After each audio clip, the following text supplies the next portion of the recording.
Alors comme ça on a envie de devenir riche. T'inquiète pas, t'as cliqué sur la bonne vidéo. Déjà je te félicite d'avoir cliqué, parce que si t'as envie de devenir riche, c'est la première étape pour s'enrichir. Ça a l'air con mais c'est exactement comme ça que marchent les choses. Dans cette vidéo, on va parler des riches et des pauvres, et surtout la confrontation entre les deux. Parce qu'il y a plein de trucs que les deux font de manière très différente. Et notamment ce que j'ai abordé dans cette vidéo, c'est les 3 habitudes que les pauvres font tout le temps et qu'il faut absolument éliminer si t'as envie de t'enrichir cette année et dans les années à venir. Avant de commencer, n'hésite pas à t'abonner à cette chaîne, mettre un like, parce que mec je vais faire des contenus de ouf cette année, et déjà cette vidéo aussi je me suis cassé le cul pour la préparer et tu vas voir elle va être vraiment cool. Ok, c'est parti.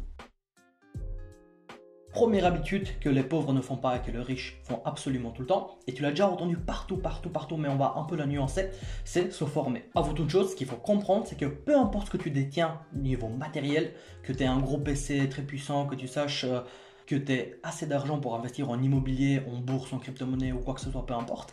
Avant tout ça, toutes ces choses matérielles que les riches ont, eh bien mec, c'est la connaissance. Tu sais pas ce qui va se passer dans le monde. Tu sais pas c'est quoi la prochaine technologie qui va être répandue à travers le monde. Est-ce que ça va rester Internet? Est-ce que ça va être toujours le Web 3.0 avec les blockchains, les crypto-monnaies? Est-ce que au contraire, tout ce qui est vague de pandémie, coronavirus, il va y avoir un confinement mondial, Internet va être coupé? Pratiquement, tu sais pas ce qui va se passer dans le monde. Et ça, personne ne peut le prévoir. Donc le seul moyen de pouvoir s'adapter, d'espérer s'enrichir, peu importe ce qui se passe dans le monde, c'est les connaissances que tu as. Donc toujours se former. Mais là-dessus, il faut prendre un point en compte qui est très important. Quand on dit se former, il ne faut pas se former n'importe où. C'est très important. Surtout quand on parle de formation, tu dois savoir qui est-ce que tu écoutes. Et c'est ça la grande nuance que la plupart des gens passent à côté, et c'est pour ça que leur formation ne donne pas de résultats, parce qu'ils ne prennent pas en compte la personne qu'ils écoutent réellement. Je te donne un exemple super simple d'un ami à moi. Il a envie de devenir trader professionnel. Du coup, qu'est-ce qu'il a été faire? Il a été prendre des cours d'économie et il est parti dans une école de finance. Alors tout ça c'est très bien, il apprend plein de trucs théoriques, mais le seul problème c'est que tous ces profs, sans exception, n'ont jamais été traders. Est-ce que tu vois le souci ou pas encore? Si tu as envie d'apprendre à devenir trader de la part d'un mec qui n'a jamais tradé de sa vie, ok, il connaît toute la théorie, c'est bien, il a tous ses cours, il a ses diplômes, ok, c'est cool. Mais si le mec n'a jamais tradé, ou bien si même il a tradé mais il n'a pas été rentable dans son trading, il n'a pas généré de profit, comment tu veux devenir un trader millionnaire, milliardaire, si tu apprends avec des mecs qui n'ont jamais eu les résultats que tu aimerais obtenir? Donc, premier point, hyper simple. Trouve ce que tu as vraiment envie d'obtenir, les résultats que tu as vraiment envie d'obtenir, et va te former chez les mecs qui ont déjà obtenu ces résultats. Et une fois que tu trouves ce genre de mentor qui t'explique tous ces principes, ce qui va être très important aussi, c'est à demander à quel point tu es prêt à accepter le changement. Si le mec en face il te dit ok, maintenant à partir de maintenant tu vas faire du SEO et tu vas faire un article par jour pendant un mois, donc 30 articles sur un mois. Bah si à ce moment-là tu lui dis oula Coco, ça va être compliqué parce que jeudi en fait, tu sais pas mais j'ai judo. Ah, ça va devenir très compliqué. Sois prêt à écouter, à t'adapter à ce que tes mentors te disent. Donc, premier point, qui est-ce que tu écoutes? Une fois que tu as trouvé la bonne personne, tu sais ce que tu as envie d'obtenir comme résultat, demande-toi à quel point tu es prêt à accepter le changement.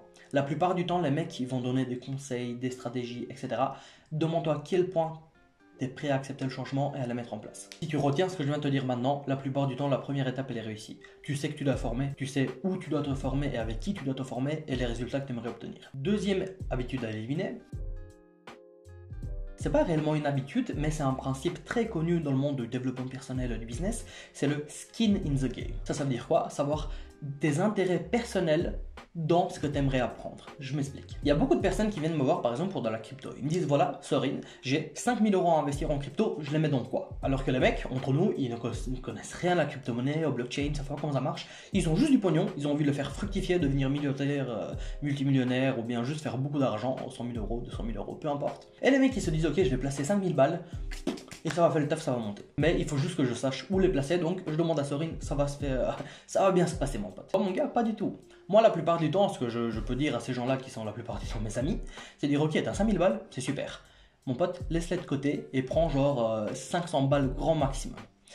Juste le fait d'avoir ses billes placées dans, par exemple, de la crypto-monnaie dans ce cas-ci, eh bien, même si tu mets très peu, genre même 100 balles, eh bien, juste avoir un intérêt supplémentaire à comprendre comment ça se passe, ça va te pousser à t'informer, à te documenter, à lire des articles, écouter des émissions, peu importe, mais juste le fait que tu as foutu dedans 100 balles, même moins 50 balles, 10 balles, on s'en fout, mais tant que tu as foutu ton propre argent dans le système, eh bien, tu vas te forcer à comprendre ce qui se passe réellement, avoir une curiosité technique, à vraiment comprendre les fondamentaux.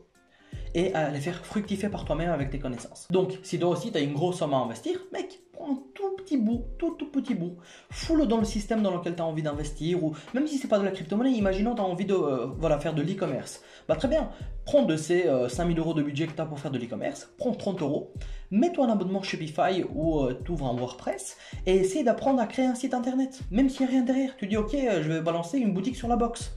Vas-y, tape-moi une boutique sur la box. Juste avec 30 balles, tu vas voir que tu n'auras pas envie de dépenser ces 30 balles dans le vide.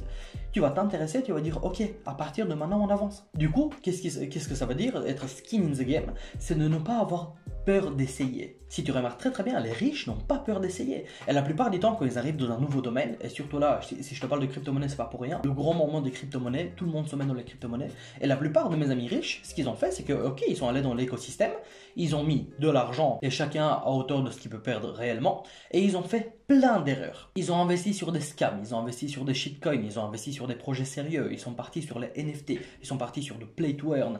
Ils sont partis dans du minage, ils ont tout fait. Et le truc c'est que comme à chaque fois pour eux c'était un petit bout de budget partout, ils ont pu faire toutes les grandes erreurs que les gens peuvent faire d'habitude, boum boum boum boum, mais très très vite, parce que les mecs n'avaient pas peur.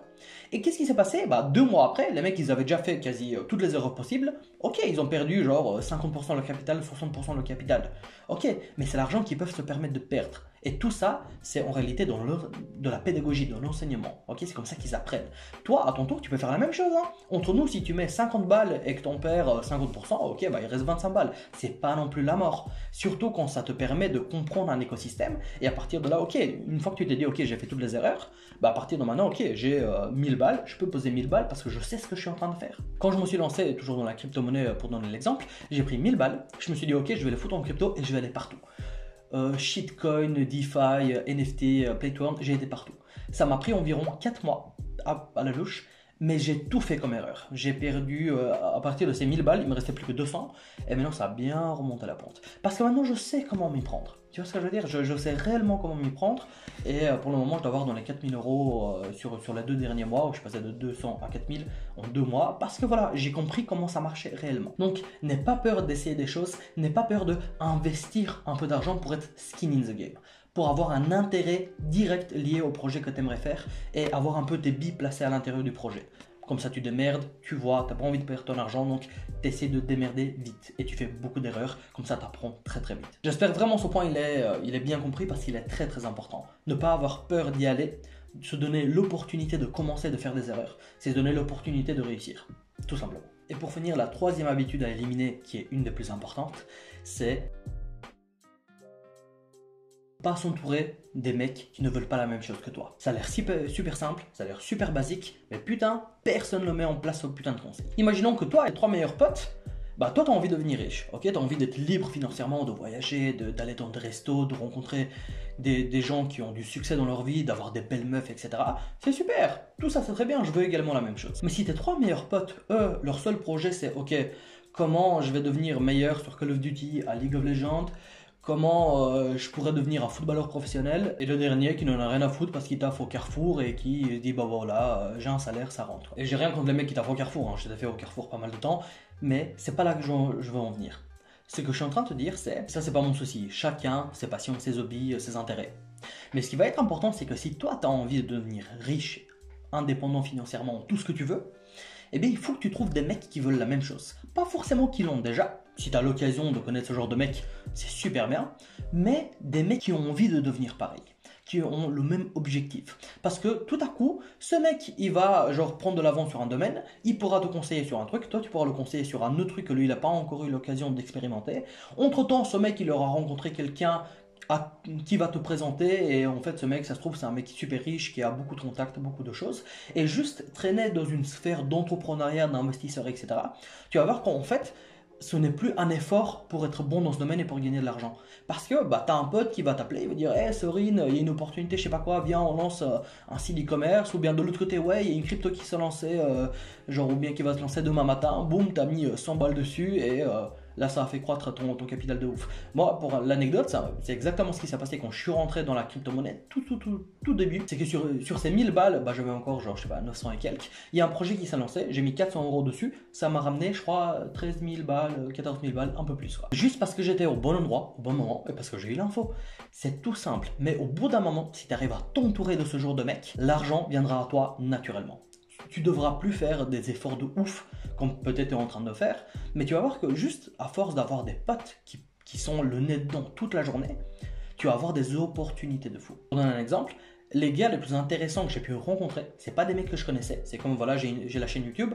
Je les ai juste invités pour faire une interview avec eux. Tu peux tous les retrouver sur la chaîne. Hein. C'est des mecs géniaux. Je les ai invités pour faire une interview avec moi. Et à partir de là, soit j'ai appris plein de trucs, soit je me suis fait un pote avec qui on échange de temps en temps, soit je me suis fait des associés, soit je me suis fait bah voilà, mes premières missions de freelancing, etc., etc. Juste parce que j'ai fait l'effort de les contacter sur Telegram en mode salut mec, tu veux pas faire une interview sur ma chaîne? Ils ont tous fait oh, bah ok, pourquoi pas. Et voilà, ça donnait un résultat. Juste parce que quand j'ai commencé tout ça, j'ai fait l'effort de m'intéresser à ce genre de domaine, à ce genre de personnes, et que je les ai invités. J'ai fait l'effort de ramener ces gens dans mon cercle social. Entre guillemets, hein, même si c'est internet, on se comprend. Et si toi, de ton côté, tu sais pas comment faire, bah mec, soit tu lances une chaîne YouTube, soit tu fais un petit site avec un blog et tu contactes des gens pour faire des articles ensemble, soit tu as des applications, par exemple Meetup, M-E-E-T-U-P, Meetup. Ça permet de réunir des gens en fonction des centres d'intérêt. Et tu as plein de trucs de business, d'entrepreneuriat, d'investissement dessus. Tu peux aller checker. Franchement, c'est cool. J'ai rencontré pas mal de monde comme ça. Et tu as plein d'alternatives pour rencontrer des gens dans ta vie. Donc, n'hésite pas. Va rencontrer du monde. Vas-y, je te fais un petit récap des trois principes là. Toujours se former avec en principe qui est-ce que tu écoutes et à quel point tu es prêt à accepter le changement. Deuxième habitude, skin in the game et ne pas avoir peur d'essayer, de se casser la gueule, de rater, toujours se donner l'opportunité d'essayer et de réussir. Et troisième habitude à mettre en place, petit à petit te séparer des gens qui ne veulent pas la même chose que toi, ou en tout cas traîner beaucoup moins avec eux, et chercher des entrepreneurs et des investisseurs pour les ramener dans ton cercle social et pour évoluer ensemble. Franchement mec, si tu arrives à appliquer ces trois principes, ces trois habitudes à mettre en place, avec ce qu'il faut éliminer, ce qu'il faut remplacer, mettre en place, etc. Franchement, tu as de grandes chances que l'année 2022 soit hyper bénéfique pour toi. Et même si elle n'est pas directement dans les résultats financiers, ça va être au niveau de ce que ça va t'apporter, comment tu vas être changé de l'intérieur. Moi, avant de gagner du pognon un peu plus massif, ça m'a pris quand même 3 ans et demi. Tu vois ce que je veux dire? Ça a pris beaucoup de temps. Contrairement à toi, j'avais pas une vidéo de Sorine qui t'explique tout super simple, comme ça, tranquille entre toi et moi. Non, mais j'ai trouvé d'autres personnes qui ont expliqué d'autres concepts. J'ai lu beaucoup de livres, je me suis fait chier à me documenter à l'infini sur 1 milliard de trucs. J'ai investi beaucoup d'argent sur beaucoup de projets, de trucs de business, d'investissement. J'ai perdu des milliers et des milliers d'euros. Mais au final, ça m'a apporté tellement que tout ça, même tu y repenses, tu te dis putain, à quel point c'était désespérant sur le coup et à quel point c'est bénéfique maintenant. C'est un truc de fou. Donc voilà pour la battle des riches et des pauvres. J'espère que ça t'a aidé. J'espère que tu vas mettre en place tout ce que je te raconte mec, parce que c'est pas pour rien que je prends le temps de le faire. Vraiment, essaye d'appliquer ça au quotidien. Je t'invite à laisser un petit pouce bleu, à mettre en commentaire ce que tu en penses, ce que les habitudes que toi tu mets en place pour devenir riche. Et en description, premier lien, c'est mon Telegram privé. Là-dessus, on essaie de faire une communauté d'entrepreneurs. Chaque semaine, on fait un live business et investissement où, principe super simple, tout le monde se connecte. Tu peux mettre ton micro, ta caméra si tu le désires. Tu me racontes tes problèmes de business que tu as envie d'accomplir. Et moi, je t'aide du mieux que je peux avec toutes les personnes qui sont sur le Telegram également. Donc voilà mec, j'espère la vidéo t'a plu. Et moi, je te dis semaine prochaine pour une nouvelle vidéo.